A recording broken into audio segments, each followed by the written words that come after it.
Professionals Council nga baliwo Allied Health abakakiiko akeetegereza obukugu obw'abasawo ka Allied Health Professionals Council nga bali wamu n'akabondo akalondoola ku byobulamu okuva mu maka g'omukulembeze w'eggwanga bakoze Ekikwekweto ku bulwaliro obutatuukana na mutindo n'abakola ogw'obusawo nga tebalina bisaanyizo mwe bayise okuggala obulwaliro obw'enjawulo obusangiddwa nga bukola tebulina bisaanyizo ssaako n'obumu obusangiddwa ng'olukusa olwabuweebwa lwaggwako dda.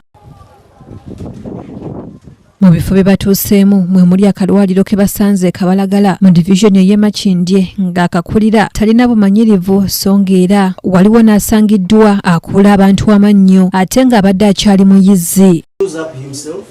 At the council which regulates his practice. If he is truly loved, he needs to go to Allied Health Professionals Council because in the database, from now you don't see him. You get it? So take your documents there, get registered and get a license. 2 documents which will allow you to start practicing. If the process is ongoing, they have to also see.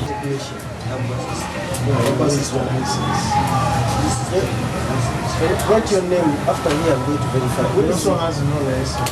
Amyuka omuwandiisi w'akakiiko kano aka Allied Health Professionals Council Bernard Bagaya ategeezezza nti Ekikwekweto kino kiddiridde emisango egy'obutakola bulungi mu by'obujjanjabi okweyongera n'okwemulugunya okuva mu bantu ab'enjawulo ku nneeyisa y'abasawo mu bifo ebimu eby'obwannannyini. Kati buli mwaka baba balina otuwandiikira nti tukyali baggule era twagala tusigale baggule n'omwaka omujja ne tusindikayo abakugu baffe ne baddamu ne beekebejja ne balaba nga ddala ebisaanyizo bye twabakkiriza okukolerako mu ntandikwa bakyabirina oba babyongedde nako kubanga kitwagala nti ebisaanyizo bigere nga bikola ki biyongeddeko. Ono era asinzidde wano n'alaga obwennyamivu olw'Abannayuganda obutafaayo kusooka nga kwetegereza bifo gye bagenda eby'obwannannyini okujjanjabirwamu okukakasa nga bibeera n'ebisaanyizo ekintu ekiteeka obulamu bwabwe mu katyabaga.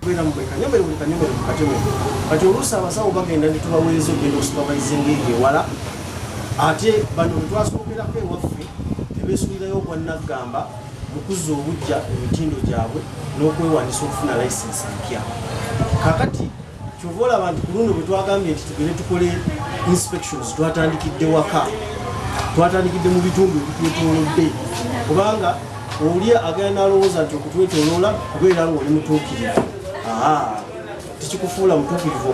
Bagaya akakasizza ng'Ekikwekweto kino bwe kikyagenda mu maaso era n'awera nga bwe batagenda kuttira muntu yenna ku liiso ng'asangiddwa talina bisaanyizo.